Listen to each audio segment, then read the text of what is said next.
Warning. Approaching vessel. Signature indicates it's a Filament Corporation vessel. No crew detected. Caution advised. Minimum distance of 200 nautical miles recommended. Rerouting trajectory. Approaching vessel. Docking request pending. Override acknowledged. Please click all the images containing an asteroid. Docking procedure initialized. 3, 2, 1. Docking complete. Welcome to your destination.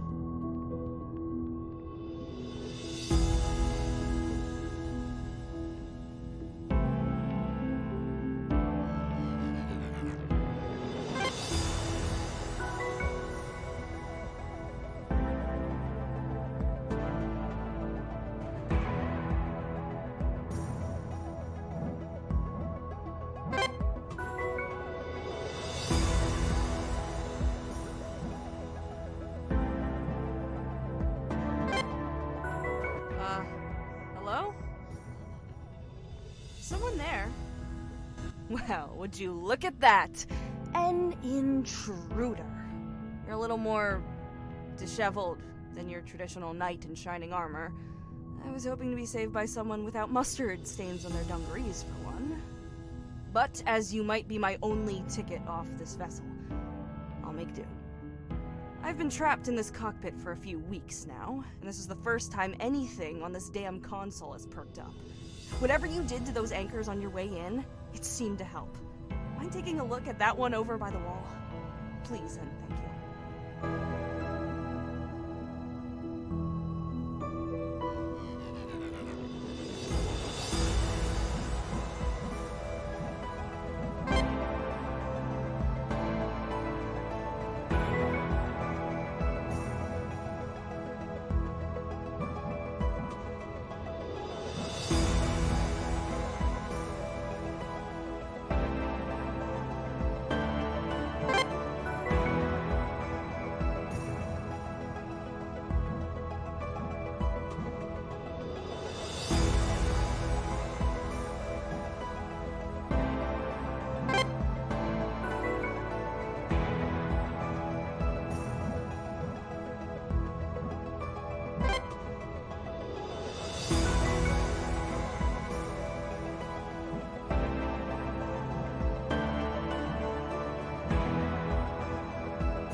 What do you know?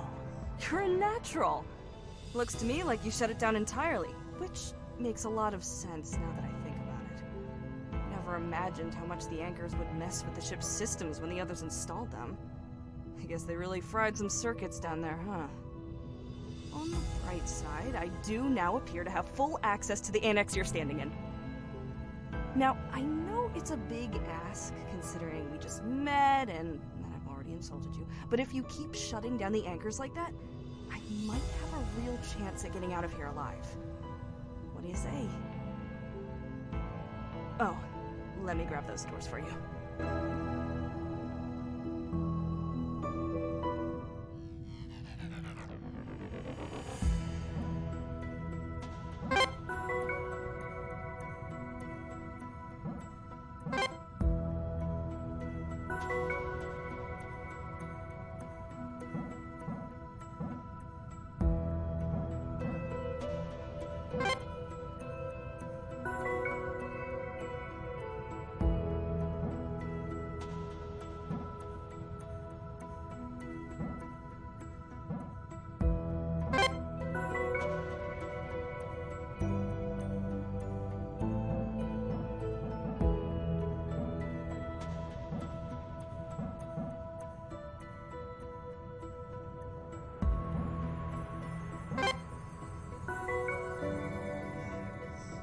My name's Juniper, by the way. I get the feeling you aren't going to tell me yours, so I may just have to give you one. Filament Corp protocol is to allocate every loyal operative a color-based codename. Unfortunately, no one told you that you should just pick one color and stick with it.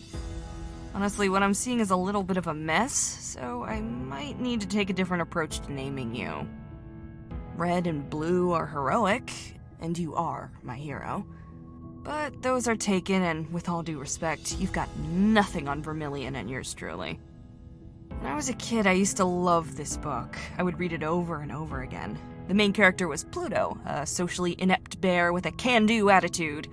He tried his best. So, that's what I'm gonna call you. Pluto. Yeah, I like it.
It's so nice to have someone listening again after talking to myself for a few weeks. It feels so validating, you know? Like, all I needed was an audience to feel a little more grounded. Having the others around, we felt like a family. It's been so long since I had something like that. Now they're gone. It kind of feels like a dream now, or a blur. Maybe none of it was real. You're real though, right? It's fine if you're not. I just think we should be honest with each other.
Imagine walking around this ship is a lot like going through a stranger's house.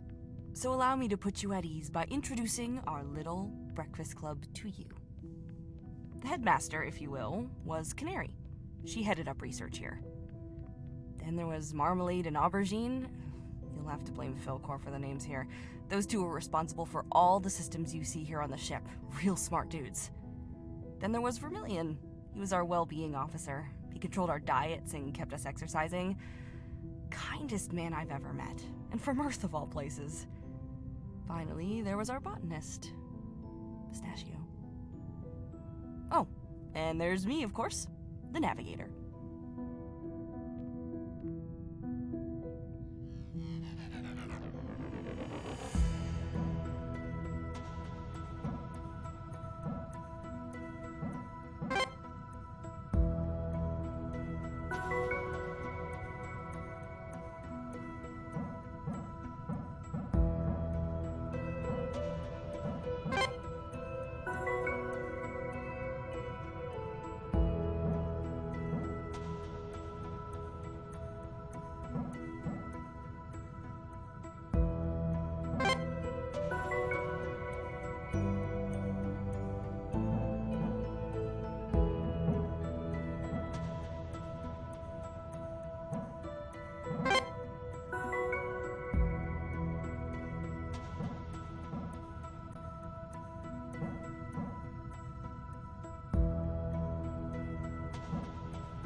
So, Pluto, despite having been here all but a single orbit, you're already making far more sense of these anchors than I ever did. This kind of thing was never really my area of expertise. If it wasn't helping me pilot my ship, then I wanted nothing to do with it. Not the best attitude, I admit. To tell you the truth, I'm still not sure what these things do. They were meant to stop some spike on some graph that I'm told was important, with the minor side effect that literally all systems are no longer remotely accessible. Useful, right?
What's the first thing you noticed when you climbed aboard?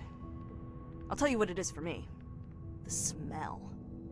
I always imagined the smell on a ship like this to be, like, clinical, you know? But no. Like freshly cut grass. Something to do with the oxygen recycling, I'm told. Goes a long way to help you forget you're trapped in a metal box. If only for a second. The endless void out the windows brings you right back, though.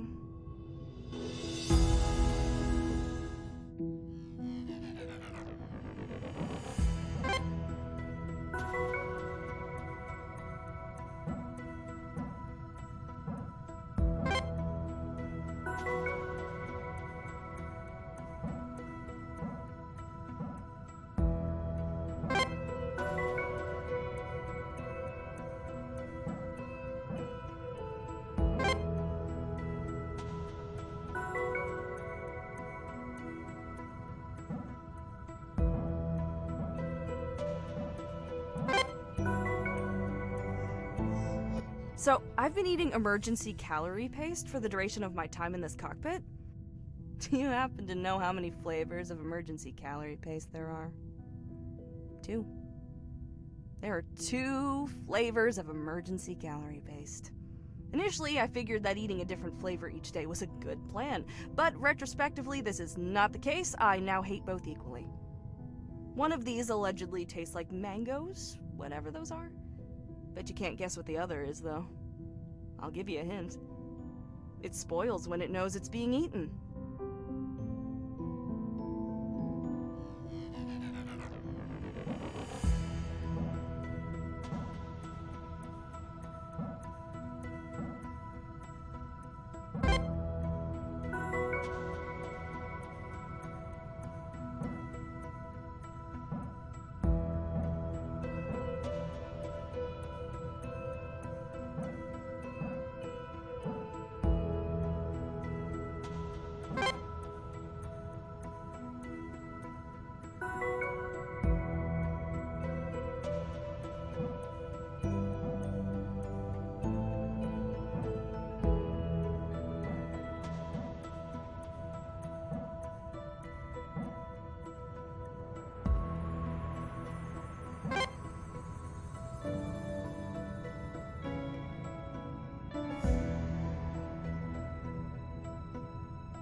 What do you know? It looks like you're actually getting somewhere. Go team. Every anchor you take down breathes life into my console up here. It's amazing. Currently, the bridge door is sealed off, but I think that if I get enough control back, I just might be able to force it open for you. That way, you can come up here and let me out, right? Of course, it's easier said than done, but we can cross that bridge when we get to it. Get it? Never mind.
I've been wondering, Pluto, why your hands? Marmalade had similar augmentations to help with his engineering work, although yours don't look as heavy-duty as his. I thought that perhaps you were a scrapper? No. You certainly dress like one, but there's nothing to salvage this far out from the colonies. Well, I had an arm swapped out, in case you were wondering. My eyes, too. I'll admit that the arm was just to get back at my mom for something. Something stupid, I'm sure. I just wanted to drive her crazy. I don't even remember why. My eyes, though. That's a different story. I would never be where I am today without them. That said, maybe I should start regretting those too.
to know why we were all the way out here?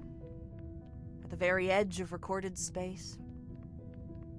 We are Genesis, guiding humanity into a new age to fulfill our potential and alter the trajectory of our species forever. It all begins here, at the edge of the known universe. Those were the lines that got me. I mean, who wouldn't want to be a part of that? Sounds great, right? Well, let me tell you what those words really mean. How would you like to travel incomprehensibly far away from everything you've ever known? To assess planets for habitability, to allow less expendable people to form new colonies and guide humanity into a new age. Sounds great, right?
You know, the more I look at those dungarees, the more I think they must be so darn comfy. I mean, why else would you choose to wear them, right?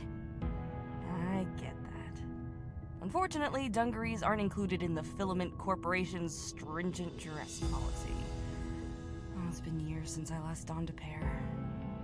I find these filament uniforms really lacking in storage capacity.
think that being the sole pilot and navigator of this vessel would make me the captain, right? Well, no, sadly. It's Filament Corp protocol to assign an off-ship captain, for reasons known only to them. I have a theory it's to prevent a mutiny once all the rations run out and we start eating paste. Our captain is called Swan. It's unfortunate, but the anchors seem to have completely fried all long-range comms, so we're cut off from her for the time being. She's sharp. She could have gotten us out of this, I'm sure. Oh, not that you aren't doing a fantastic job, by the way.